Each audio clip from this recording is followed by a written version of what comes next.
আসসালামু আলাইকুম। শুরু করতে যাচ্ছি অন্তঃপ্রেরণা। লেখনীতে ফারজানা মনি। পর্ব ২০। দুপুর ২টা বেজে ৩০ মিনিট। একটু আগেই মির্জাবাড়ির ছেলেরা দুপুরের খাবার খেয়ে জামদানি হাউসে গেছে।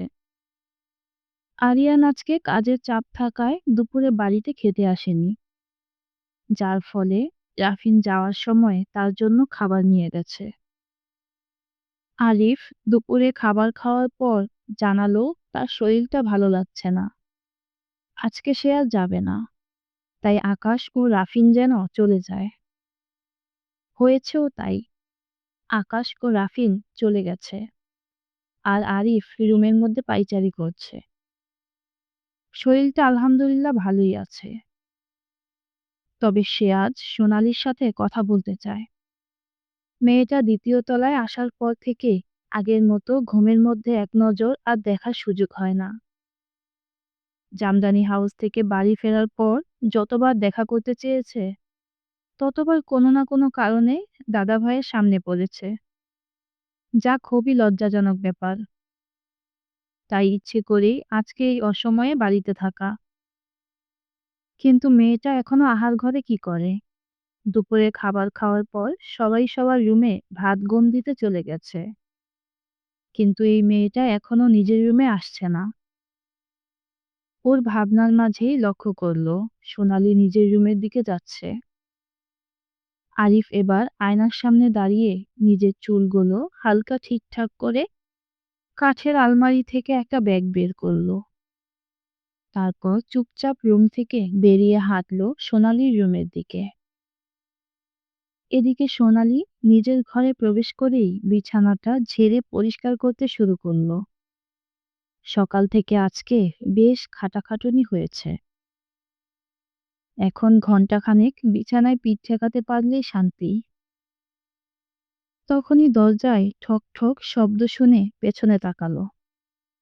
সঙ্গে সঙ্গে মাথায় বড় একটা ঘোমটা দিয়ে দরজার কাছাকাছি এগিয়ে মৃদু কণ্ঠে বলল, কে? বাহির থেকে তেমন কোনো সাড়া শব্দ এলো না। তবে আবারও দরজায় ঠক ঠক শব্দ করল কেউ। এবার সোনালী মাথার ঘোমটাটা আরেকটু টেনে দরজা খুলল। দরজার ওপাশে এবারই মেজ ছেলেকে দেখে সে বেশ অবাক হয়েছে। দরজা থেকে সরে অন্যদিকে ফিরে মৃদু কণ্ঠে বলল, আপনি? আরিফ মার্জিত কণ্ঠে বলল, ভেতরে আসতে পারি? সোনালী অন্যদিকে তাকিয়েই বলল, ক্ষমা করবেন, কিন্তু আপনাকে আমার রুমে কেউ দেখে ফেললে সমস্যা হবে।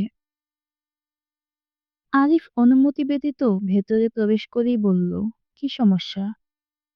কলঙ্ক লাগবে। আমি কলঙ্কের ভয় করি না। সোনালী দু কদম পেছনে গিয়ে সরে দাঁড়িয়ে বলল, কিন্তু আমি করি। চাঁদের গায়েও তো কলঙ্ক আছে, তাই বলে কি চাঁদকে কেউ ভালোবাসে না? দয়া করে চাঁদের সাথে আমায় তুলনা করবেন না। আমি একটা সাধারণ মেয়ে। কলঙ্কের ভার সহ্য করার ক্ষমতা আমার নেই। আরিফ মৃদু হাসল। তারপর আরেক কদম এগিয়ে গিয়ে বলল, যদি তোমার কলঙ্কের ভারটা আমি নিতে চাই? সোনালীর হাত পা অঝরে কাঁপছে। কি বলছে এই লোক? কেউ দেখে ফেললে শেষ আশ্রয়টুকু হারাতে হবে। সাথে বিনা দোষে কলঙ্কিনীর তকমা লাগবে গায়ে। সোনালীর ভাবনার মাঝেই আরিফ আবারও বলল, সোনালী, তোমাকে আমার ভীষণ ভালো লাগে। কিন্তু জবাবে সোনালী বলল, আপনি দয়া করে রুম থেকে বেরিয়ে যান, কেউ চলে আসবে। এ কথা শুনে আরিফ মৃদু হেসে হাতের ব্যাগটা সোনালীর দিকে এগিয়ে দিয়ে বলল, চলে যাব। তোমার জন্য ছোট্ট একটা উপহার এনেছি, যদি সেটা গ্রহণ করো। মেয়েটা আশ্চর্য কণ্ঠে বলল, কিসের উপহার? আমার কোনো উপহার লাগবে না। তুমি বললেই তো আর হলো না। তুমি যদি এটা গ্রহণ না করো, তাহলে আমি এই ঘর থেকে কোথাও যাব না। তারপর কেউ আসবে, দেখবে আর তোমার গায়ে কলঙ্ক লাগিয়ে দিবে। তাও সেটা আমার নামে। আমার কিন্তু এতে কোনো সমস্যা নেই। এ কথা শুনে সোনালি কিছুক্ষণ চুপ করে রইল। কি করবে তার মাথা ধরছে না। এই লোককে রুম থেকে সরাতেও পারছে না।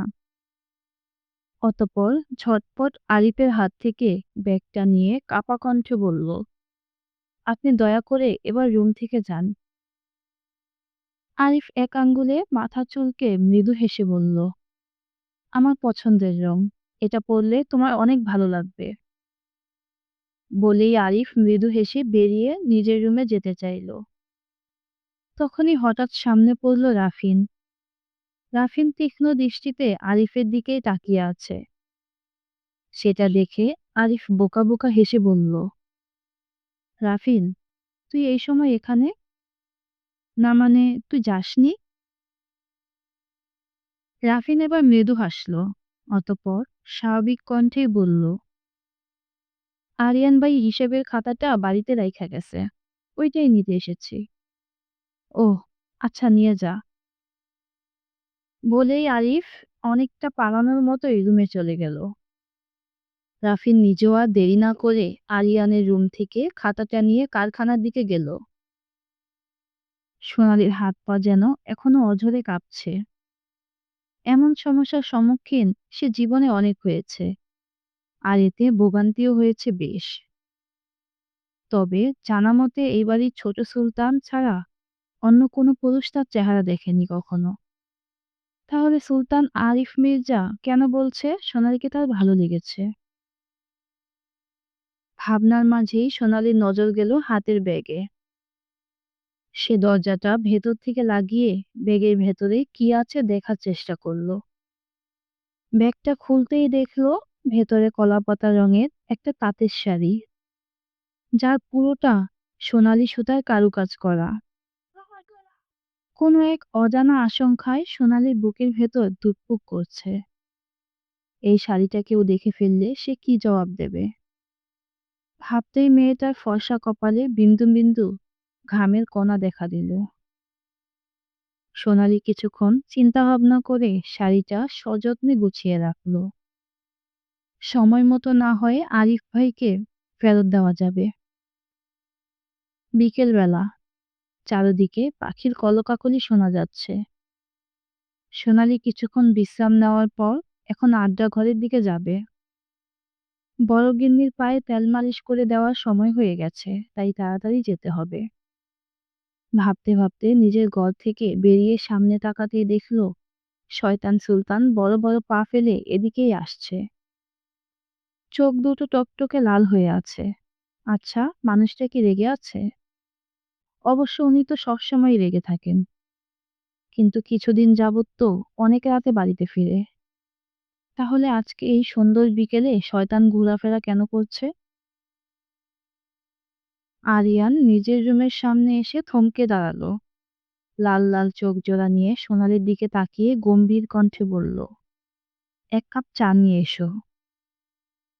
সোনালী নিচের দিকে তাকিয়ে মৃদু কণ্ঠে বলল, ঠিক আছে, শিমুলকে বলছি দিয়ে যাবে। আরিয়ান ভেতরে যেতে চেয়েও আবার থেমে গেল। অতঃপর ভ্রু কুঁচকে কর্কশ কণ্ঠে বলল, এই মেয়ে, আমি তোমাকে বলেছি চা আনতে, তুমি আনবে। তুমি আবার শিমুলকে কেন পাঠাতে চাইছো? আমার অর্ডার মানতে না পারলে মির্জা বাড়ির দরজা খোলা আছে, যেদিকে ইচ্ছা যেতে পারো। ছোট সুলতানের ধমকে বলা কথায় সোনালীর ছোট্ট শরীরটা কেঁপে উঠল। সে আমতা আমতা করে বলল, না মানে আম্মাকে তেল। আরিয়ান ওকে বাকি কথা বলতে না দিয়ে জোরে এক ধমক দিয়ে বলল, একটা কাজের অর্ডার দিয়েছি, মুখে মুখে তর্ক করা হচ্ছে। সোনালী ভয়ে নিচের দিকে চুপচাপ তাকিয়ে আছে। আরিয়ানা সেখানে দাঁড়ালো না, বড় বড় পা ফেলে চলে গেল নিজের রুমের ভেতর। প্রায় 10 মিনিট পর সোনালী চায়ের কাপ হাতে কাঁপা পায়ে হাজির হয়েছে আরিয়ানের রুমের সামনে। পারুলকে দায়িত্ব দিয়ে এসেছে আজকের জন্য বড় গিন্নির পায়ে তেল মালিশ করে দিতে। হালকা করে দরজায় টোকা দিতে ভেতর থেকে গম্ভীর কণ্ঠ ভেসে এলো, দরজা খোলা আছে। ভয়ে সোনালির হাত পা কাঁপছে। এই বাড়ির প্রত্যেকটা লোক ঠান্ডা মেজাজের। তাহলে এই শয়তান সুলতান এত গরম থাকে কেন সবসময়? ওর ভাবনার মাঝেই ঘরের ভেতর থেকে আবারও কর্কশ কণ্ঠ ভেসে এলো। ভাবনা চিন্তা শেষ হলে চা নিয়ে ভেতরে আসা হোক। কণ্ঠটা কানে আসতেই সোনালি আবারও কেঁপে উঠল। অতঃপর চাপানো দরজাটা খুলে পা টিপে টিপে ভেতরে প্রবেশ করলো। কিন্তু ঘরের অবস্থা দেখে মেয়েটার তো মাথা ঘুরাচ্ছে। পুরো ঘর এলোমেলো করা। আগে আরো যে কয়েকবার এই রুমে সে প্রবেশ করেছে, সব সময় গুছানোই দেখেছে। শুধু গোছানো বললে ভুল হবে। এই বাড়ির প্রতিটা রুম থেকে এই রুমটা অন্যরকম পরিপাটি দেখা যায় সব সময়। তাহলে আজ এই অবস্থা কেন? ভাবতে ভাবতে সোনালি এগিয়ে গেল ইজি চেয়ারের দিকে। সেখানে ছোট সুলতান চুপচাপ বসে চোখ বন্ধ করে আছে। মেয়েটা কাঁপা কাঁপা হাতে চায়ের কাপটা এগিয়ে দিয়ে বলল, "আ আপনার চা।" আরিয়ান চোখ মেলে তাকিয়ে কাপটা হাতে নিতেই সোনালি ফিরে আসতে চাইল। তখনই আরিয়ান আবারও ধমকে বলল, "এই মেয়ে, রুমের এই অবস্থা কি তোমার চোখে পড়ে না? এখনই পুরো রুমটা গুছিয়ে দাও।" সোনালি আমতা আমতা করে বলল, "না মানে, দিচ্ছি।" বলেই মেয়েটা ঘরটা গোছানো শুরু করলো। এদিকে আরিয়ান চায়ের কাপে চুমুক দিতে দিতে তীক্ষ্ণ দৃষ্টিতে তাকিয়ে সোনালীকে পরখ করছে। সোনালী নিজেও বুঝতে পারছে সুলতান আরিয়ান মির্জা তার দিকেই তাকিয়ে আছে। তবে চোখে কোনো আবেগ অনুভূতি নেই, আছে শুধুই রাগ আর ঘৃণা। সোনালীর নিজেরও অনেক অস্বস্তি বোধ হচ্ছে এভাবে একটা পুরুষ মানুষের ঘরে কাজ করতে। আচ্ছা, লোকটাকে যদি বাইরে যেতে বলে তাহলে কি সে যাবে? একবার বলে দেখলে তো সমস্যা নেই। ভেবেই সোনালি আমতা আমতা করে বলল, ছোট সুলতান, আপনি যদি রুমের বাহির থেকে একটু ঘুরে আসতেন, আমি ঝটপট সব গুছিয়ে দিতাম। আরিয়ান শীতল দৃষ্টিতে তাকিয়ে বলল, কেন, অস্বস্তি হচ্ছে? এ মানে হ্যাঁ।